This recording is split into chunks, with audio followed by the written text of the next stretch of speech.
Shocking, thrilling, encouraging, all words that defined the Chargers' first game of the 2025 season against the Kansas City Chiefs, a 27-21 victory that put the league on notice.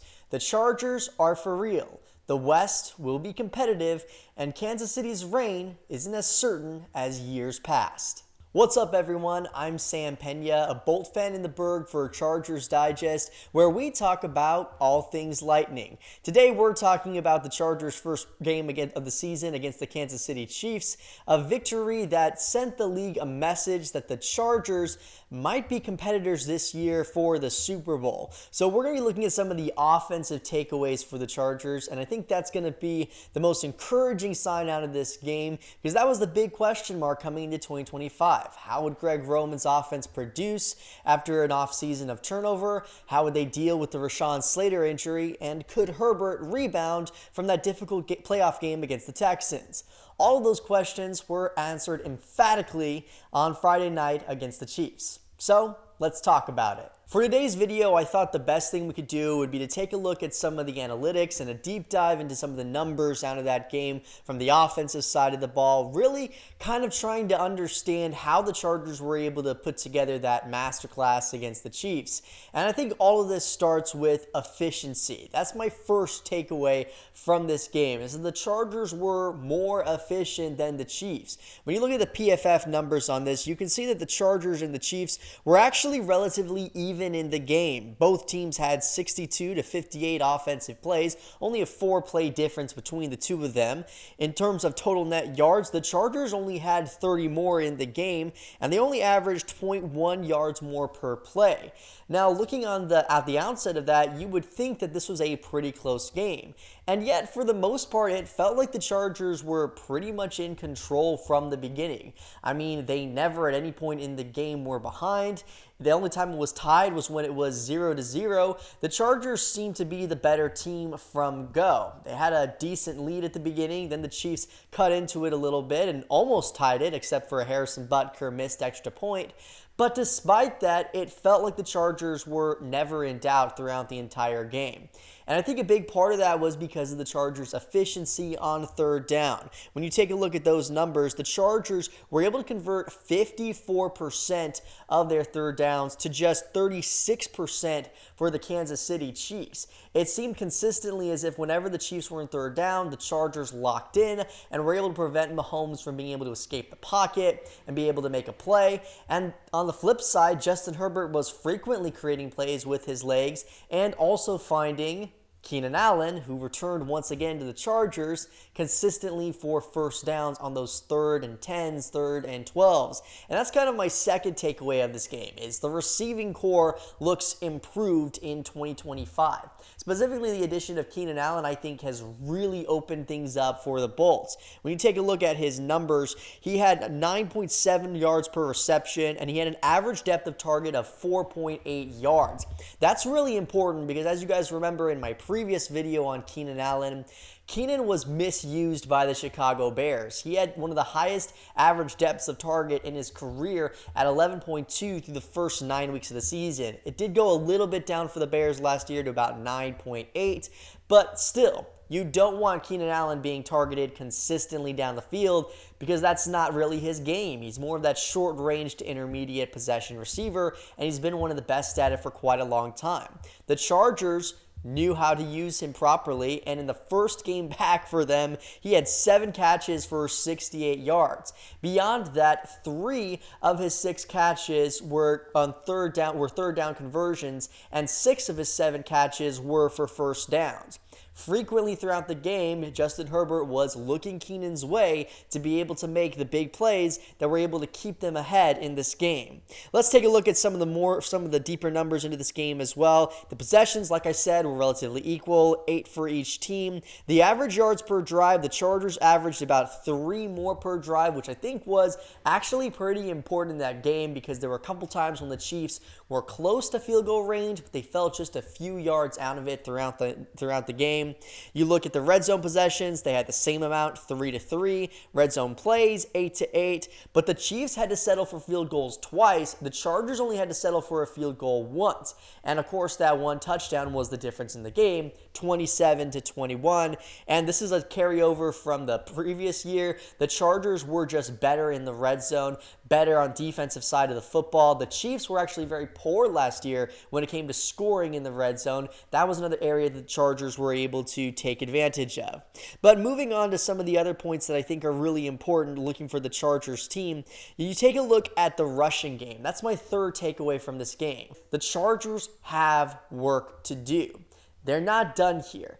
We knew that the addition of Omarion Hampton could provide a little bit of explosiveness for the Chargers, and we saw that occasionally, but for the most part, Hampton was bottled up. Now, I don't think that was Hampton's fault per se. I think it was the offensive line struggling to be able to create any sort of push in the running game, but I do think Omarion Hampton missed a couple of holes due to some of his uncertainty and maybe some vision issues as well. I think that's something that's going to have to come with time for him and experience to be able to get that feel for the game.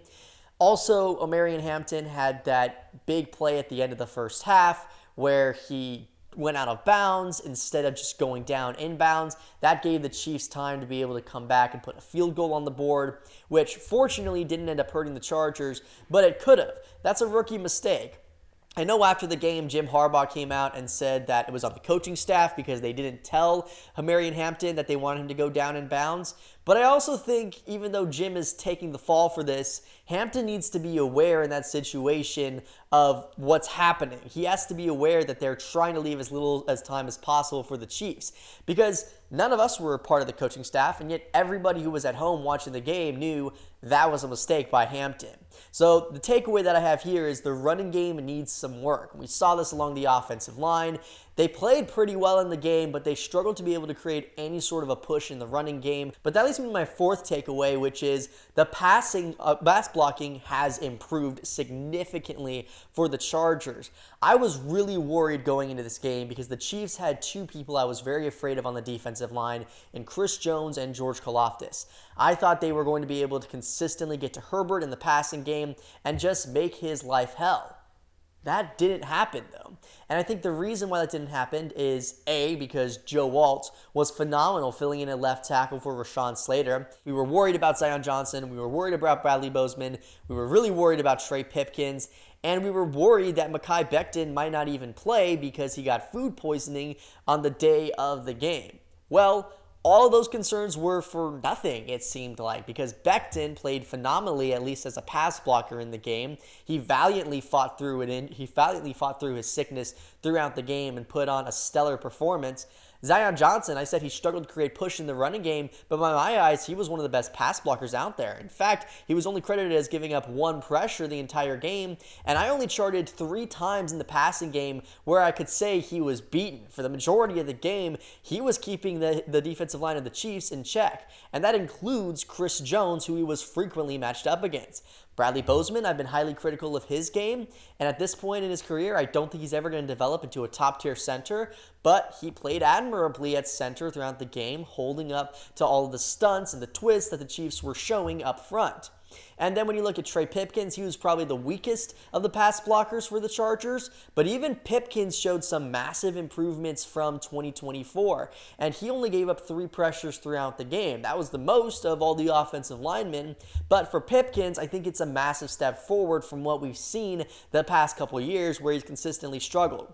Now, we did see him get beat a couple times to the edge, and even in the last play of the game for the Chargers offensively, he was beaten inside by Chris Jones. Fortunately, that didn't hurt them because Herbert took the open grass that was created by Chris Jones going inside. So it ended up working out, but Pipkins was still beat inside by Chris Jones. So it is something to notice. But overall, I think this was a fantastic game for the Chargers offensive line because the Chiefs defense is no slouch. This is a team that's going to create the pressure, that's going to put the pressure on your offensive line. Steve Spagnuolo is one of the best defensive coordinators in the NFL, and midway through the game, he realized they could not get home with a 4-man rush. So he started bringing the house consistently against the Chargers, and that leads to my next takeaway of the game, which is that the Chargers have strong pass blocking from their running backs.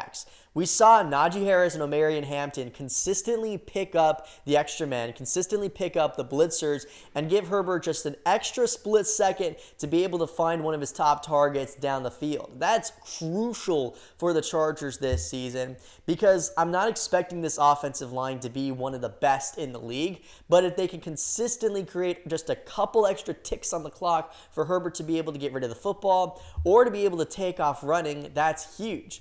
And that's going to be a big part of the Bolts in 2025. Greg Roman, when he was talking to Albert Breer after the game, he told him that he actually visited Eugene, Oregon in the offseason, and he basically gave Herbert the green light to be able to run with the football more.